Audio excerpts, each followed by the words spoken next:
Bom dia, meu nome é Gabriela Costa e o tema do nosso TCC é odontologia. Oi, eu sou a Ana. O nosso grupo é composto por Ana Beatriz, que sou eu, Emily Félix, Gabriela Costa, Isabelle Lima, Juliane Nogar, a Milena Reis e a Milena Luna. O que é odontologia? A palavra odontologia tem origem nos termos gregos odos, que significa dente, e logos, que quer dizer estudo. É a ciência que estuda o sistema mastigatório. Compreende a face, a boca e o pescoço, mas ela também pode abranger os ossos, a musculatura mastigatória, as articulações, os dentes e os tecidos. Ou seja, ela promove a saúde e a estética bucal. O profissional formado em odontologia pode ser denominado odontólogo, cirurgião dentista ou, mais popularmente falando, apenas dentista. Ele tem o papel de tratar e prevenir doenças nos dentes, gengiva, língua e bochecha. Ele atua na extração, restauração e limpeza dos dentes. Realiza cirurgias, projeta e instala próteses dentárias, mas lembrando que depende diretamente na área de atuação que esse profissional escolheu. O curso de odontologia, ele é o segundo mais procurado na área da saúde, perdendo apenas para o curso de medicina. É importante ressaltar para os que desejam cursar odontologia a dedicação e a paciência que deve se estender ao longo de todo o curso, devido não só ao fato dele ser período integral, mas à dificuldade e à quantidade de matérias que o aluno aprende, principalmente no período teórico, que torna o curso muitas vezes cansativo. E é nessa hora que entra a afinidade pela profissão. É realmente o gostar da odontologia para que o aluno, quando profissional, possa atuar com destreza no que ele faz. Como eu havia dito, o curso de odonto é em período integral, geralmente durante 5 anos, mas pode variar para 4 ou até 6 anos. A etapa inicial, nos primeiros semestres, os alunos passam pela formação básica da graduação e também a parte teórica do curso. Tem o foco principal no aprendizado da estrutura e do funcionamento do corpo humano, claro que dando ênfase à face.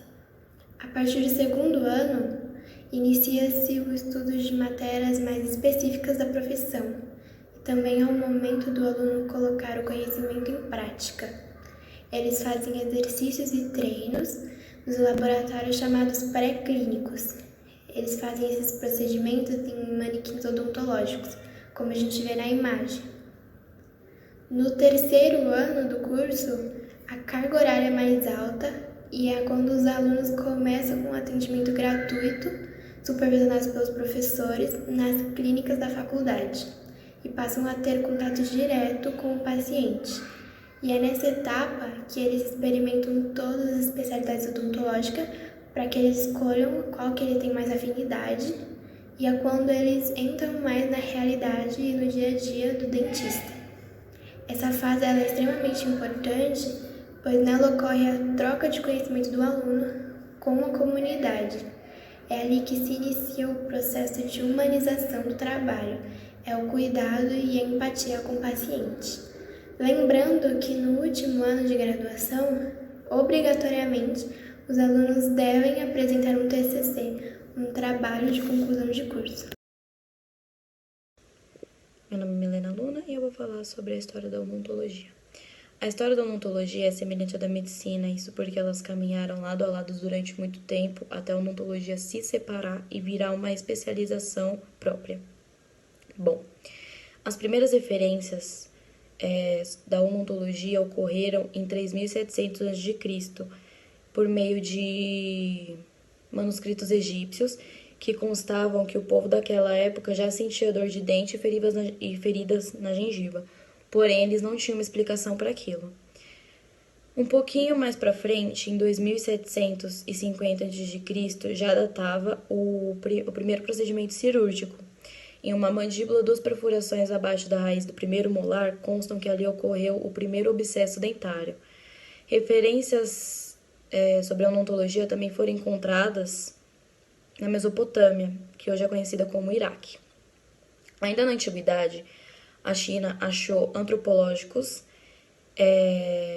que acreditavam, que o povo daquela época acreditava que a cárie dentária era conhecida como o verme dentário.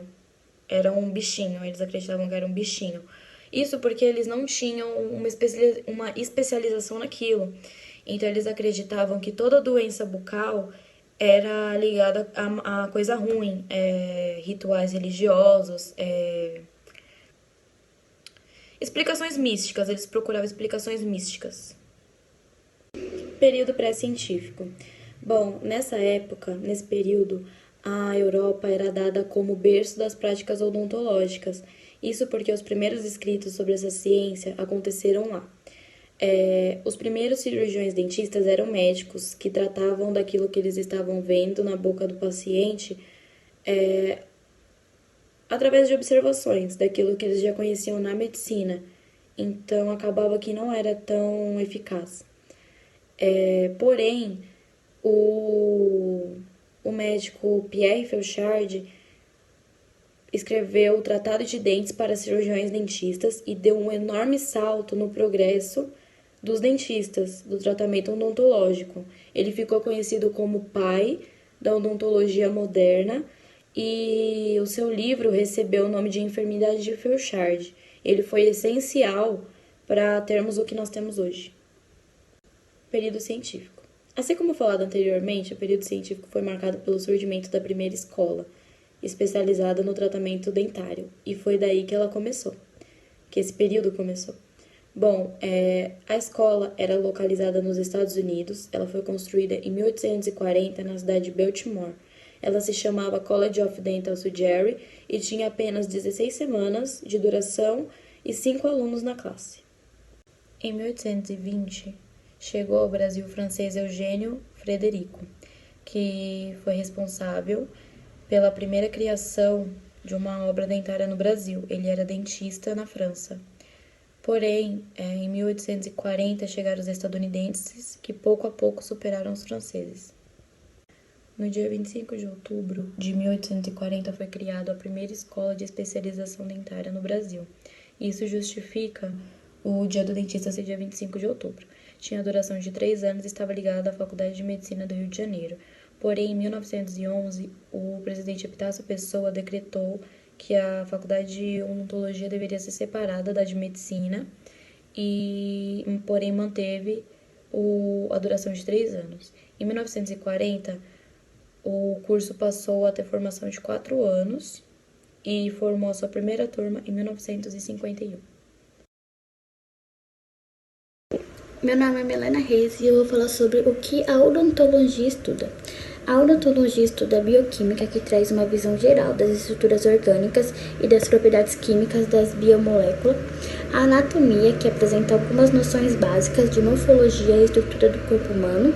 A imunologia, que identifica células e órgãos que fazem parte do nosso sistema imunológico. A farmacologia, que estuda as propriedades dos medicamentos. A estomatologia, que compreende os estados das doenças da boca e do dente. Os materiais dentários, que apresentam os tipos de materiais utilizados em tratamento dentário. A periodontia, que estuda as doenças. As próteses dentárias, que são as próteses utilizadas para repor dente. A cirurgia bucomaxilofacial, que estuda as técnicas anestésicas e cirúrgicas. E, por fim, a traumatologia bucomaxilofacial, que estuda os tipos de lesões da boca. Olá, meu nome é Emily, como todos vocês já sabem. O tema do nosso trabalho é odontologia e eu estou aqui para trazer algumas informações referentes a faculdades e salário deste tema. Eu vou dar início dizendo que a escolha de uma profissão ela é importante e necessária. Algumas pessoas, ao fazer essa escolha, elas visam somente pelo dinheiro. Outras pessoas visam pelo amor e prazer a determinada profissão. Eu vou citar agora um ranking das 5 melhores universidades, na qual temos USP, Unesp, Unicamp, UFRJ e UFMG. Eu tenho que citar aqui, e na verdade lembrar a todos que a escolha de onde iremos fazer a faculdade, ela é importante. Por quê? Quando fazemos a faculdade em um lugar onde o nome é requisitado, nós somos vistos no mercado de trabalho como ouro, entendeu? Então, é sempre bom a gente fazer a faculdade num lugar onde é requisitado. Mas, se isso não ocorrer, também não tem problema, porque toda faculdade ela é válida. Lembrando também que temos a nota de corte, na qual a Juliane irá explicar um pouco mais sobre. Mas, eu estou aqui para dizer que, independente da faculdade que iremos fazer e aonde iremos fazer, é uma faculdade. E se a gente não conseguir passar numa USP, a gente não vai deixar de ser quem somos e não seremos melhores ou piores que alguém. Continue, que o importante é fazer a faculdade, e também, para quem não gostar de fazer faculdade ou não pensar em fazer faculdade, temos cursos e diversas outras maneiras para sermos alguém na vida. A Juliana Garda Rocha, e hoje eu vou falar um pouco sobre a média de preços. O valor da mensalidade de odontologia é bem salgado, por volta de R$ 2.500 ao mês. Evidentemente, isso não significa que toda universidade cobra esse valor. Tem mais baratas, por volta de R$ 2.000, e outras mais caras de até R$ 5.000 ao mês. Uma pergunta que bastante gente acaba se fazendo é se dá para pagar a odontologia pagando menos e sem perder a qualidade no ensino. E sim, existem algumas alternativas interessantes para quem quer fazer odontologia e não tem condições de bancar o valor das mensalidades. São programas do governo federal que ajudam bastante os estudantes de baixa renda a entrar em faculdades privadas de todo o país. Com eles, dá para você estudar sem pagar nada ou até financiar o curso. Enem, ou Exame Nacional do Ensino Médio, como é conhecido também, ele é um programa que serve de base para todos os demais. Ele é realizado uma vez por ano e funciona como um vestibular. Durante 2 dias, os candidatos realizam provas com todos os assuntos trabalhados no ensino médio. Além de escreverem uma redação, as questões elas têm que ser todas objetivas e são aplicadas em todos os estados do Brasil, geralmente entre outubro e novembro. O Enem ele é realizado desde 1998, mas foi a partir de 2009 que ele passou a funcionar como um vestibular unificado. O SISU, ou Sistema de Seleção Unificada, é um mecanismo usado para ranquear os estudantes que desejam ingressar em universidades públicas. Para participar da seleção, é preciso ter feito o Enem. Afinal, é a nota deste que vai gerar a classificação. O programa funciona desde 2010 e abre seleção 2 vezes por ano, sendo uma em janeiro e outra entre junho e julho. A inscrição é gratuita e você pode escolher vagas de qualquer instituição pública do Brasil. Completamente online vai ser esse processo. Hoje o SISU é o único método de seleção usado pela maioria das universidades federais e estaduais. Por isso ele é extremamente importante. Que isso, as faculdades particulares também oferecem opções interessantes para diminuir o peso das mensalidades no bolso. Conheço algumas. O ProUni, ele permite que estudantes de baixa renda façam uma faculdade particular por meio de bolsas integrais ou parciais. Para conseguir o ProUni, o candidato precisa ter feito o Enem mais recente, com desempenho de pelo menos 450 pontos na média das provas e nota acima de 0 na redação. Além disso, deve atender aos critérios de renda e escolaridades estabelecidos pelo MEC. A concorrência é alta, especificamente em cursos em área da saúde. O FIES, ou... Meu nome é Isabelle e vou falar sobre as áreas de atuação da odontologia. A odontologia é uma área muito abrangente e possui 23 áreas de especialização reconhecido pelo Conselho Federal da Odontologia, e eu vou explicar as mais populares dentro do mercado de trabalho. Em primeiro lugar, a odontopediatria. A odontopediatria, ela previne, trata e diagnostica a saúde bucal do bebê, da criança e do adolescente. Esse cargo se inicia ganhando 3.000 e pode chegar até 5.000 de salário. Em segundo lugar, a endodontia, que trata as alterações internas do dente e da raiz. Esse profissional, ele começa ganhando 3.000 e pode chegar até 6.000 de salário. Em terceiro lugar, a ortodontia, que foca na correção da arcada dentária. Esse profissional ele começa ganhando de 3.000 e pode chegar até 6.000 de salário.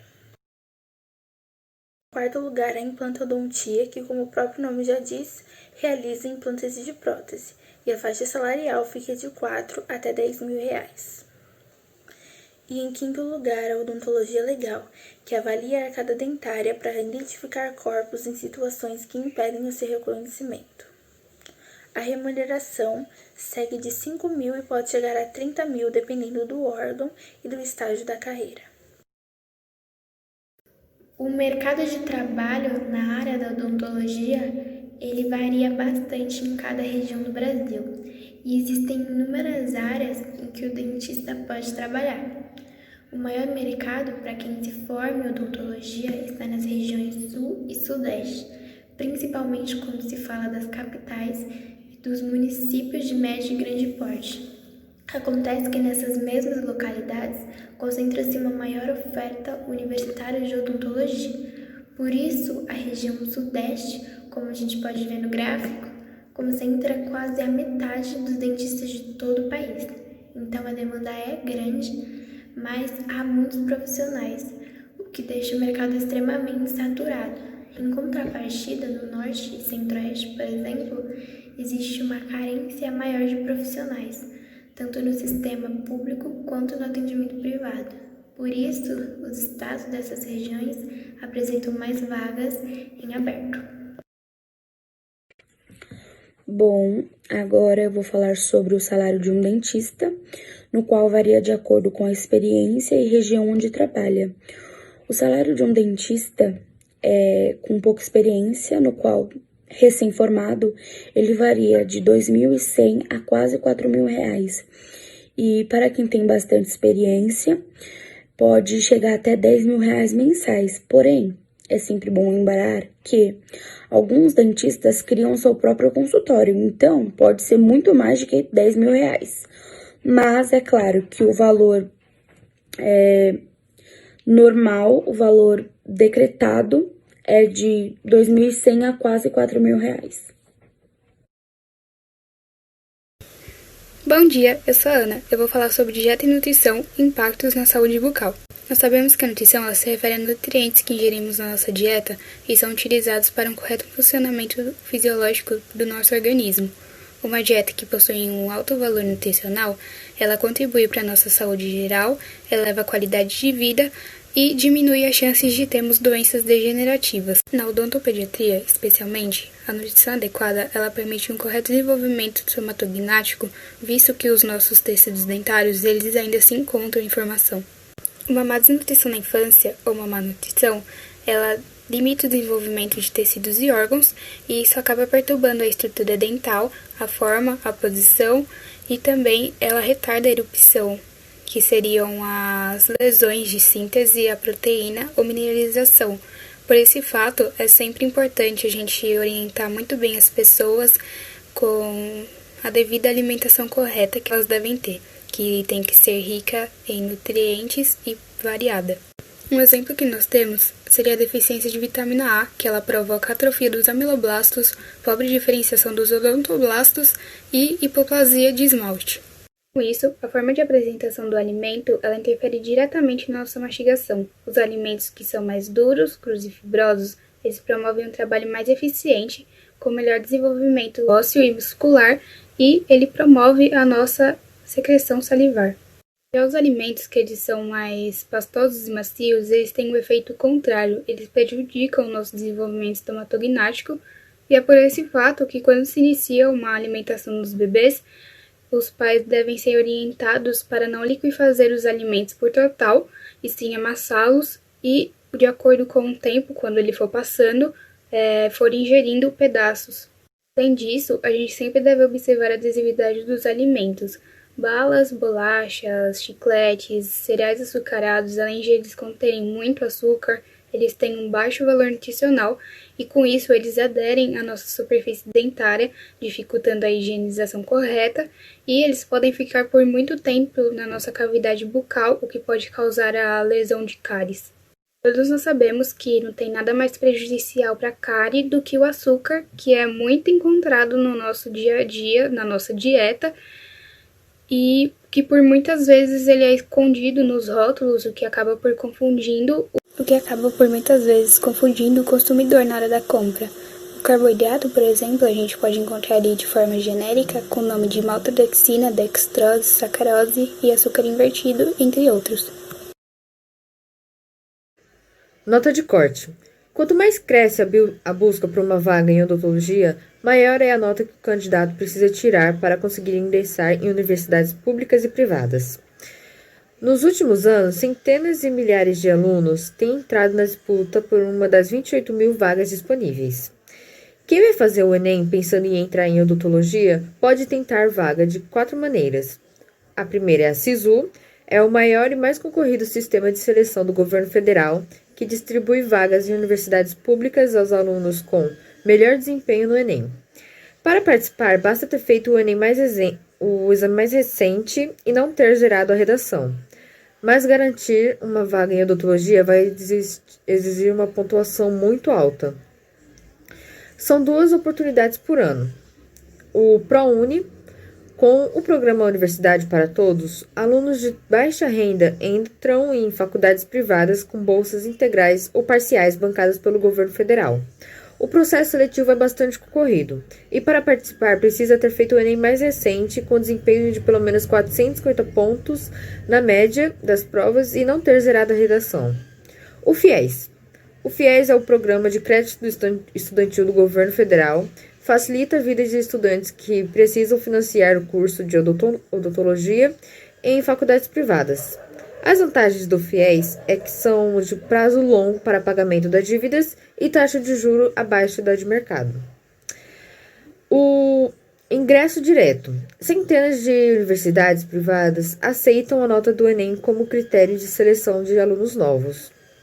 As notas mínimas variam de acordo com a faculdade, mas na maioria delas o processo é bastante simples. Basta apresentar o boletim de desempenho individual e, caso tenha a pontuação necessária, já pode fazer a matrícula. Informe-se sobre a possibilidade no local onde você estuda. Vamos agora conhecer a nota mínima no Enem para entrar em cada um desses. A nota mínima no Enem para entrar em odontologia pelo SISU nos últimos anos foi de 700 pontos. O desempenho dos candidatos que disputam a mesma vaga e oferta em instituições mais renomadas pode alterar dramaticamente a nota necessária para obter uma vaga. Em edições recentes do SISU, a menor nota para entrar ficou em 620 pontos, a maior nota entre 830 pontos. Nota mínima no Enem para entrar em odontologia pelo ProUni, e a disputa também é feroz. O volume das vagas é bem menor do que no SISU, e isso faz com que a concorrência dela seja tão alta quanto os outros. Nos últimos anos, a média para conseguir uma bolsa de estudos em odontologia foi de 640 pontos. Aqui também há oscilações. As menores notas ficaram na casa dos 550 pontos, enquanto as maiores ultrapassavam 750. Agora eu vou contar um pouco sobre as curiosidades que a gente tem sobre a profissão de odontologia. Nossos dentes, eles são duros, brancos e cheios de cálcio, mas eles não são considerados ossos. Os dentes, eles são feitos de fósforo, cálcio e outros minerais. A diferença é que os ossos, além de eles terem tudo isso, eles também contêm bastante colágeno. Foi em 25 de outubro de 1884 que um decreto imperial criou as primeiras faculdades de odontologia no Brasil. Nossos dentes, eles são tecidos calcificados, que são chamados de dentina, e é coberto com esmalte, que seria a parte mais externa e brilhante do nosso dente. Os restos de um suposto fio dental foram encontrados entre os dentes de humanos pré-históricos. O inventor do fio dental foi um dentista de Nova Orleans, Lewis P. Parmalee. Ele recomendava que seus pacientes utilizassem o seu próprio fio dental, que eram feitos com fio de seda. Por muitos anos, os barbeiros, e não dentistas, eram responsáveis por cuidar dos dentes das pessoas. A escova de dente mais antiga ela foi encontrada em uma tumba egípcia por volta de 3.000 anos antes de Cristo. Antigamente, depois que se extraiu um dente, o dentista ele usava uma mistura de ervas que tinha no seu próprio consultório e era usada para fazer uma medicação para o seu paciente. No século XVI, a pasta de dente que foi adotada na Inglaterra ela era feita à base de substâncias como pó de tijolo, porcelana e talheres triturados, e também moluscos e conchas. Alguns vestígios mais antigos de cáries encontrados foram no Egito Antigo. Acreditavam-se que essas lesões elas foram dadas por pães duros e vegetais fibrosos. O primeiro anestésico local foi utilizado por Niemann em 1860. Ele utilizava cocaína, que era isolada de eritroxicolon coca.